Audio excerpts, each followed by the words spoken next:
El abdomen que tenemos. El abdomen es una región del cuerpo que está comprendida entre ¿qué? Entre el tórax y la pelvis, ¿no? Aquí el abdomen va a tener sus límites. ¿Cuáles son sus límites? Anteriormente tenemos a los músculos anchos y a los músculos rectos. Bueno, anteriormente lo que les decía, tenemos a los músculos rectos. ¿Cuáles son los músculos rectos? El recto abdominal y un músculo importante que es el piramidal. Lateralmente en las paredes del abdomen que vamos a tener a los músculos aponeuróticos. ¿Cuáles son estos? Los oblicuos y el transverso. Dos oblicuos tenemos, oblicuo externo, oblicuo interno y el transverso del abdomen. Posteriormente, ¿qué tenemos? La columna lumbar. Superiormente, ¿cuál es el límite del abdomen? Diafragma, ¿no? Lo vamos a ver enseguida. El diafragma es un músculo que está a manera de cúpula, ¿no? Separándome lo que sería el tórax de la cavidad abdominal. E inferiormente, ¿cuál es el límite del abdomen? Son las fosas ilíacas, es una comunicación que existe entre el abdomen y la pelvis. ¿Cuál es el límite entre ambas? Un plano transversal que sigue lo que sería la línea suprailíaca que une las crestas ilíacas. ¿Qué son las crestas ilíacas? El borde superior del hueso coxal o hueso ilíaco. Entonces, una línea transversal que une estos bordes superiores me está separando el abdomen de la pelvis o cavidad pélvica. ¿Está claro? Esos serían los límites del abdomen. Lo que nos vamos a enfocar ahora va a ser las paredes del abdomen, lo que sería el conducto inguinal, que serían las regiones de la fosa ilíaca o regiones inguinales, y la topografía, no los triángulos, los cuadriláteros y demás. Vamos a empezar hablando de cómo dividimos el abdomen. Les enseñó el doctor sobre los hipocondrios, el fosa ilíaca. Esa es una división topográfica, imaginaria que hacemos del abdomen. ¿Cómo dividimos? A través de dos líneas verticales o longitudinales y dos líneas transversales. ¿Cómo dividen el abdomen estas líneas? En 9 cuadrantes, ¿no? Las dos líneas verticales o longitudinales vienen de aquí arriba, de la línea media, medio clavicular, parte media de la clavícula, hasta la espina antero-superior del hueso ilíaco, ¿ya? Entonces tenemos dos líneas, derecha, izquierda, y luego tenemos dos transversales. ¿Por dónde pasan estas dos? Una pasa por el borde anterior de las décimas costillas, a este nivel más o menos, y otra es la que une a las ambas crestas ilíacas. Ahí tenemos entonces las dos líneas transversales y las dos líneas verticales. ¿Cómo dividen el abdomen, dijimos? 9 cuadrantes. Los superiores, ¿cuáles van a ser? Hipocondrio. Hipocondrio derecho, epigastrio, hipocondrio izquierdo. ¿Por qué es importante hacer esa división o esta división en cuadrantes del abdomen? Porque nos permite identificar a los órganos, a las vísceras, y nos permite identificar las patologías. Por ejemplo, dijimos, vamos a completar esto: hipocondrio derecho, epigastrio, hipocondrio izquierdo. Luego, ¿qué viene? Flanco o vacío derecho, mesogastrio, flanco vacío izquierdo. Y por último, aquí abajo, ¿qué hay? Fosa ilíaca derecha, hipogastrio, fosa ilíaca izquierda. Esos son los 9 cuadrantes, ¿está claro, no? Ahora, ¿por qué decimos que es importante? Porque nos permite identificar a los órganos, ¿no? Abdominales o pélvicos. En este caso, por ejemplo, en el hipocondrio derecho, ¿qué vamos a tener? El hígado. Tenemos vesícula biliar, tenemos el extremo superior del riñón, la glándula suprarrenal derecha. Si a mí me duele en esta parte del abdomen, ¿qué voy a pensar? En el hipocondrio derecho. En el hígado, ¿no? Una hepatitis o una afección de la vesícula biliar puede ser una colecistitis, ¿no? Esa es la importancia de esta división, que nos permite dividir al abdomen y identificar a las vísceras en determinadas patologías. ¿Se entiende eso, no? O cuando se quiere operar, por ejemplo. Si decimos que quieren hacer una operación de la vesícula biliar, es en el hipocondrio derecho. ¿Qué hay en el hipocondrio izquierdo? Está el estómago, está el vaso, glándula suprarrenal izquierda, extremo superior del riñón izquierdo y cola del páncreas. Por si acaso, este hipocondrio derecho también recibe el nombre de espacio hepático o espacio subfrénico derecho. ¿Por qué subfrénico? Debajo del diafragma, exactamente. El hipocondrio izquierdo recibe el nombre de espacio gastroesplácnico. ¿Por qué? por el estómago y el vaso, o también el nombre de espacio sufrénico izquierdo. ¿Por qué? Abajo del diafragma. Y en el epigastrio, ¿qué hay? Está la porción horizontal del estómago, está el epíplon menor, está el lóbulo izquierdo del hígado y están dos estructuras anatómicas muy importantes. Le habló el doctor del tronco celíaco. Lo mencionaba. ¿Qué es el tronco celíaco? Es una arteria. Una arteria que nace de la aorta abdominal, ya la van a ver. De ese tronco celíaco van a hacer la irrigación del estómago, del hígado y del páncreas y el duodeno. ¿Dónde está el tronco celíaco? Epigastrio. Si está el tronco celíaco aquí, aquí también va a estar el plexo celíaco. ¿Qué es el plexo celíaco? Un conjunto de nervios que alrededor de esta arteria, alrededor del tronco celíaco, me forman un plexo nervioso. Y ese plexo nervioso llamado plexo celíaco o plexo solar es el que me va a dar inervación a toda la víscera del abdomen. Acuérdense de ese plexo, no lo vamos a ver ahora. Lo van a ver en la siguiente clase. ¿Ya? ¿Dónde está esto? Epigastrio. Entonces, ¿qué tenemos? Porción horizontal del estómago, píloro también llamado. Tenemos el epiplón menor, tenemos la cabeza del páncreas, tenemos el lóbulo izquierdo del hígado, tenemos tronco celíaco y plexo celíaco. ¿Está claro? Luego ya, por ejemplo, en el mesogastrio, ¿qué tendríamos? Colon transverso, tenemos asas intestinales, yeyuno, ilio. Tenemos la segunda, tercera y cuarta porción del duodeno, tenemos la cabeza del páncreas. Y por último, en los flancos no hay mucho, por algo se llaman flancos vacíos, ¿no? Porque no hay mucha estructura. Flanco derecho podemos decir colon ascendente, flanco izquierdo colon descendente, mucho más no. Luego en las fosas ilíacas, ¿qué vamos a tener? Fosa ilíaca derecha tenemos al ciego y tenemos el apéndice. Tenemos el caso de la mujer, de los ovarios, de las trompas uterinas, y tenemos también el extremo inferior de los riñones. ¿Ya? En la fosa ilíaca izquierda lo mismo, en este caso sería colon descendente, colon sigmoides, ovario, trompas uterinas de las mujeres, y en el hipogastrio, ¿qué vamos a tener? La vejiga y el cuerpo del útero, en el caso de las mujeres, ¿ya? Y el recto. ¿Está claro? De esa manera es como dividimos al abdomen, para encontrar las diversas vísceras. Ahora sí vamos a ir con lo que nos interesa, que son las paredes del abdomen. Vamos a ver que los músculos del abdomen se dividen en dos ya. Son los músculos rectos y los músculos anchos. ¿Cuáles son los rectos? Recto anterior del abdomen y el piramidal. ¿Y cuáles son los anchos? Oblicuo externo, oblicuo interno y el transverso. Ya. Y el más superficial de todos, ¿cuál va a ser? ¿Cuál va a ser? El oblicuo externo. Este oblicuo externo también recibe el nombre de oblicuo mayor, por si acaso ya. Lo mismo, oblicuo externo, oblicuo mayor. Van a ver que todos estos músculos son digástricos o trigástricos. ¿Qué significa eso? Que tienen diversos orígenes. No solo van a tener un origen y no solo van a tener una terminación. Este músculo de aquí, fíjense, externo al oblicuo externo. ¿Cómo se sigue por aquí?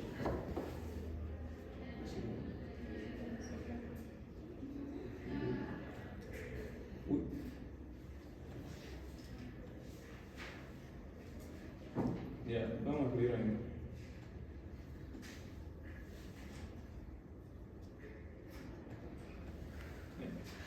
Este músculo, ¿por qué se llama músculos aponeuróticos, chicos? Se llama músculos aponeuróticos porque tienen una porción muscular, fíjense que es esta roja, y tienen una porción aponeurótica. ¿Qué es una aponeurosis? Es un tendón aplanado de los músculos, ¿no? Entonces estos músculos anchos se caracterizan ¿por qué? Por tener aponeurosis. Tienen un vientre muscular y una aponeurosis, es importante que sepan eso. Este músculo, ¿de dónde se va a originar? De las 7 u 8 últimas costillas, a manera de diente de sierra. Se va a originar también ¿de dónde? Del ligamento inguinal, y va a ir a terminar ¿a dónde? Labio externo de la cresta ilíaca, de este hueso de aquí.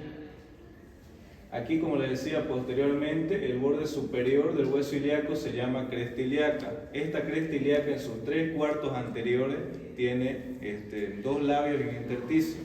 En el labio externo se está insertando este músculo que es el oblicuo externo. Eso corresponde a la porción muscular. Pero ahora la aponeurosis, ¿qué pasa con esta aponeurosis? Fíjense que este tendón blanco que les digo, aplanado, viene y se inserta ¿dónde? En la línea media. Y esta inserción en la línea media, ¿qué me va a formar? Línea alba o línea blanca. Es toda esta estructura blanquecina longitudinal que les estoy marcando, se llama línea alba. ¿Desde dónde se dirige? Desde la apófisis sifoide a la sínfisis del pubis, aquí abajo. ¿Cómo está formada esta línea alba? Por la unión de la aponeurosis de todos los músculos anchos. Van a ver que tanto el oblicuo externo, el oblicuo interno y el transverso van a tener su aponeurosis, que van a cubrir anterior y posteriormente al recto del abdomen y me van a formar ¿qué cosa? La línea alba. Eso es otra cosa importante que tienen que entender. Aquí en la parte media, anteriormente tengo el músculo recto del abdomen, ¿no? Ese músculo recto abdominal está cubierto anterior y posteriormente. ¿Por quién? Por la aponeurosis de los tres músculos anchos, ¿ya? En este caso, la aponeurosis del músculo oblicuo externo pasa y cubre anteriormente al músculo recto anterior del abdomen. Fíjense. Esta aponeurosis se inserta tanto en la línea alba como inferiormente a través de tres pilares. Un pilar externo, uno interno y uno posterior. El externo, ¿dónde termina? Tubérculo del pubis del mismo lado. El tubérculo interno o medial cruza al lado opuesto y termina en el tubérculo del pubis del lado opuesto. Y el pilar posterior es también llamado pilar ligamento reflejo de Coles. Y ese va a cruzar al lado opuesto y va a terminar en el pubis, tubérculo del pubis y pecten del pubis, ¿ya? Yo sé que es un poco confuso, pero de esa manera. Repito, el músculo oblicuo externo tiene dos porciones, una muscular y una aponeurótica. ¿De dónde se origina? 7 u 8 últimas costillas y termina ¿dónde? Cresta ilíaca, labio externo. La aponeurosis, ¿qué pasa? La aponeurosis va a ir hacia la línea media y me va a cubrir anteriormente al músculo recto abdominal y se va a insertar en la línea alba. Ahora, esta misma aponeurosis inferiormente se divide en tres pilares, medial, lateral y posterior, y va a terminar ¿dónde? A nivel del pubis, de la manera que les dije. Pilar medial, tubérculo del pubis del mismo lado, pilar lateral, tubérculo del pubis del lado opuesto, y el pilar posterior o ligamento reflejo de Coles, pilar posterior, sínfisis y pecten del pubis, de esa manera, ¿ya? ¿Cuál es la acción de los músculos anchos? ¿Se la digo al doctor? La acción de estos músculos primeramente es inspiradora, contribuyen a la respiración durante los movimientos de respiración y luego son músculos que van a comprimir a la víscera del abdomen. Si comprimen a la víscera del abdomen, ¿cuál es la función que tienen? En los procesos de defecación, de micción en las mujeres en el parto. Si este músculo se contrae, comprime la víscera y colabora en la defecación, en la expulsión de la heces fecal. Si se comprime, comprima lo que sería la vejiga, entonces favorece la micción. Y en el caso de la mujer, en el proceso del parto, se contrae, empuja al útero y permite que el bebé salga, ¿no? Esa es la función. Comprimir a la víscera, defecación, micción, parto. Y segunda función son músculos espiradores. ¿Por qué espiradores? Porque fíjense dónde se origina, dijimos, de las costillas, ¿no? ¿Qué pasa cuando se contrae? Este músculo tira hacia abajo las costillas, y si me tira hacia abajo las costillas, ¿qué pasa? Agranda lo que sería, o mejor dicho, deprime la cavidad torácica. Y si deprime la cavidad torácica, empuja los pulmones o comprime los pulmones para que esto se vacíe. Por eso decimos que es un músculo aspirador. ¿Se entiende? Entonces eso sería el músculo oblicuo externo. Luego tenemos al músculo. ¿Cómo es el sol por eso? Ah.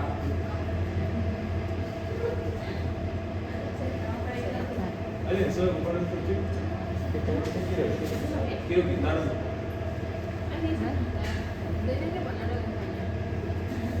No se puede. Ahí está. Ya. El siguiente músculo es el músculo oblicuo interno. Estamos yendo de externo a interno, si se dan cuenta, ¿no? El más externo dijimos que era el oblicuo externo, luego por debajo del oblicuo externo vamos a tener al oblicuo interno. El oblicuo interno es lo mismo. Es un músculo que presenta tanto una porción muscular como una porción aponeurótica. Lo mismo va a tener varios orígenes. ¿Cuáles son los orígenes de este músculo? Se origina en el intersticio de la cresta ilíaca, en el tercio lateral del ligamento inguinal, en la apófisis espinosa de la quinta vértebra lumbar y donde va a insertarse en los últimos 4 arcos costales, en los últimos 4 cartílagos costales. Ahora, este músculo, si les digo que también es aponeurótico, ¿qué quiere decir? Que presenta un vientre muscular y presenta una aponeurosis. Lo mismo que el oblicuo externo, tiene una porción muscular, tiene una aponeurosis. Esa aponeurosis, ¿qué va a hacer? Se dirige anteriormente y a nivel de la línea medio clavicular se divide en 2 hojas, ¿ya? Una hoja anterior y una hoja posterior. La hoja anterior de la aponeurosis, el oblicuo interno, cubre anteriormente al recto del abdomen. La hoja posterior lo cubre posteriormente. ¿Se entiende eso? Lateralmente al músculo recto abdominal, este es el recto, fíjense. Aquí lateralmente al músculo recto abdominal, esta aponeurosis se divide en 2 hojas. La hoja anterior pasa anteriormente y la hoja posterior posteriormente. En los 2 tercios superiores y cubren al músculo recto del abdomen tanto anterior como posteriormente. Estas 2 hojas, ¿dónde terminan? En la línea alba, formándome la línea alba. Inferiormente esta aponeurosis va a descender a la cavidad pélvica y se va a unir a la aponeurosis del músculo transverso y me van a formar lo que sería el tendón conjunto cuboso inguinal. ¿Qué es el tendón conjunto cuboso inguinal? La unión de la aponeurosis del oblicuo interno y del transverso del abdomen. Este tendón conjunto inguinal es muy importante, así que le van a prestar atención ya. ¿Cómo está formado? Aponeurosis del oblicuo interno y el transverso. ¿Dónde termina el tendón conjunto inguinal? Tubérculo del pubis, pecten del pubis, sínfisis del pubis, ¿ya? Este músculo oblicuo interno también, ¿qué vamos a decir? Tiene la misma función que el oblicuo externo. Es un músculo espirador y también es un músculo que tiene la función de comprimir a las vísceras. Si comprime la víscera, ¿qué dijimos que era la función? Micción, defecación, en el caso de las mujeres, parto, también para aumentar. Entonces, ese es el oblicuo interno, vamos a poner transverso. ¿Qué fue lo que apreté?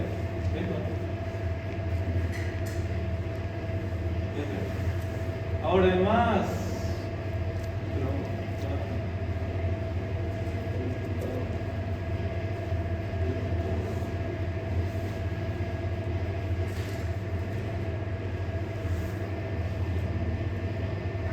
ahora fíjense que los músculos anchos, el más profundo, ¿cuál sería? El transverso. Este músculo transverso está situado por debajo internamente al músculo oblicuo interno y va a tener exactamente lo mismo.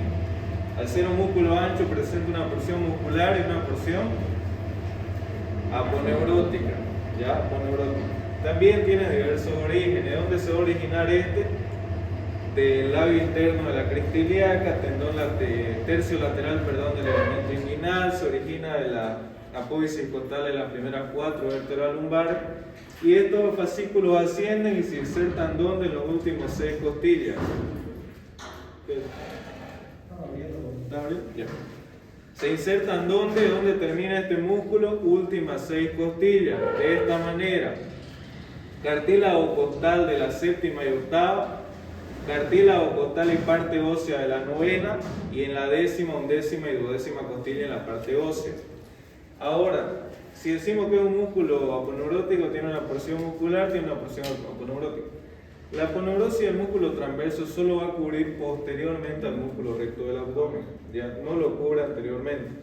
En los 2 tercios superiores cubre posteriormente y en el tercio inferior sí pasa anteriormente, que es este detalle que vemos aquí. Fíjense, este es el transverso. Inferiormente, en el tercio inferior, cubre anteriormente al músculo recto. En los 2/3 superiores solo lo va a cubrir posteriormente, ¿ya? Ahora, acabamos de ver que todos estos músculos dijimos que tienen aponeurosis, ¿no? Toda esta aponeurosis, ¿dónde termina? Toda esta aponeurosis entonces forma lo que es la línea alba. Si les preguntan cómo está formada la línea alba, ¿cuál es la respuesta? La aponeurosis de los músculos anchos, ¿no? Y esta línea alba, ¿dónde se extiende? Desde la apófisis sifoide hacia sínfisis del pubis. Ahora, esta línea alba, ¿cuál es la función que tiene también? Dividir más los músculos rectos del abdomen, ¿ya? ¿Cómo está formada la línea alba? Con la aponeurosis.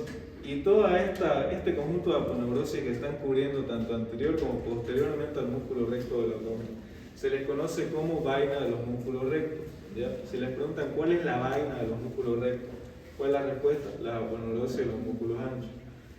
¿Cómo está formado así en otras palabras? Anteriormente lo vamos a dividir en 2/3 superiores y 1/3 inferior, ¿ya? Los 2/3 superiores del músculo recto del abdomen están cubiertos por el oblicuo externo y por el oblicuo interno, ¿ya? Anteriormente. Los 2/3 superiores posteriormente están cubiertos por ¿quién? Oblicuo interno y transverso. Inferiormente el tercio inferior, anteriormente por el músculo transverso y por el oblicuo externo y oblicuo interno, y posteriormente el tercio inferior del músculo recto del abdomen va a estar cubierto por la fascia transversalis. ¿Qué es la fascia transversalis? La fascia transversal es una pequeña lámina u hoja que se encuentra tapizando la cara interna del músculo transverso. No es dependencia y no forma parte del músculo transverso, ¿ya? Es simplemente una fascia, una hoja fibrosa que se encuentra internamente al músculo transverso y me va a recubrir toda la pared abdominal. Esta fascia transversal es la única que va a rodear el tercio inferior del músculo recto del abdomen, ¿ya?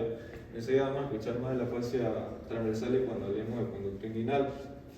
Pero, ¿se entendió el músculo? Ahora, yo sé que es complicado entenderlo de la primera porque son varios orígenes y varias terminaciones. ¿Qué es lo que quiero que les quede claro? Que cuando ustedes estudien estos músculos tienen que hacerlo de la siguiente manera: vientre muscular y aponeurosis. Del vientre muscular, ¿qué les va a decir? Nace de tales sitios y se inserta en tal lugar. Y luego les va a hablar de la aponeurosis. Tiene que aprendérselo así. ¿De dónde nacen los fascículos musculares? Costilla, vértebras lumbares, cresta ilíaca, etc. ¿Dónde se inserta? Cresta ilíaca, por ejemplo. Y luego les habla de la aponeurosis. Aponeurosis va a cubrir anterior o posteriormente, se inserta en la línea alba, e inferiormente a través de 3 tendones, 3 pilares, de esa manera, ¿ya? Entonces, yo traté de explicárselo de la manera más resumida posible, pero cuando ustedes lo lean van a ver que es así un poco confuso, ¿ya? Entonces, ese es el transverso con el recto. Acabamos de ver lo que son los músculos anchos.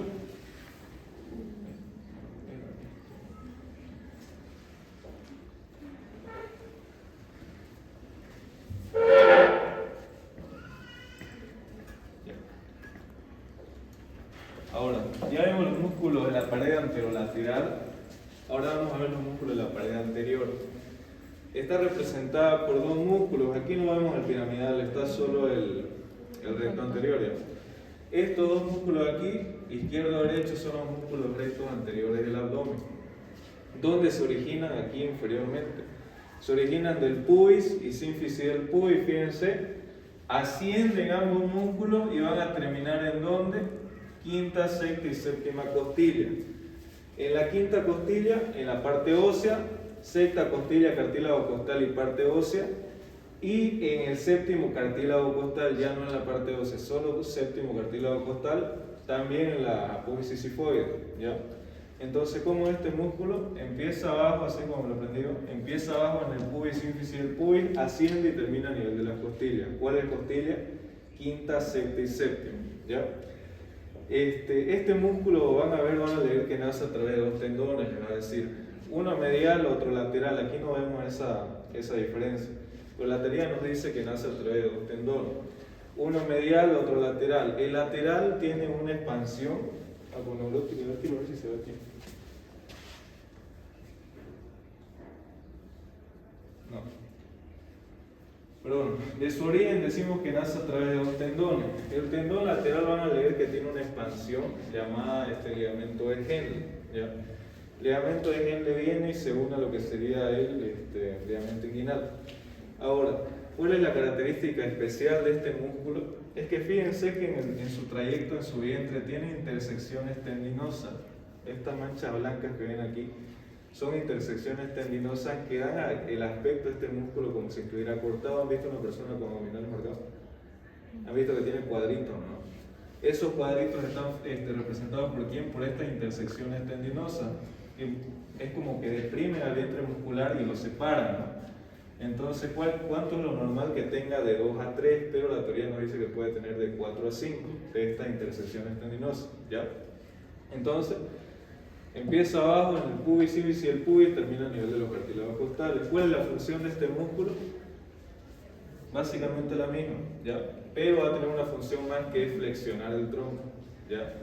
Flexiona el tronco sobre el abdomen. Ahora,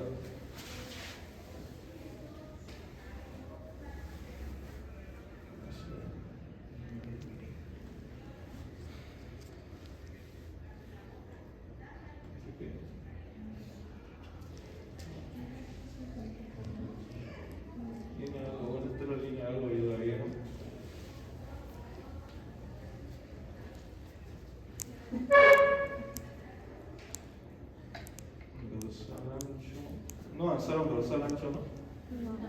Eso lo avanzamos, pero anterior. A ver, vamos a ver. Peritoneo, ¿hasta dónde vieron?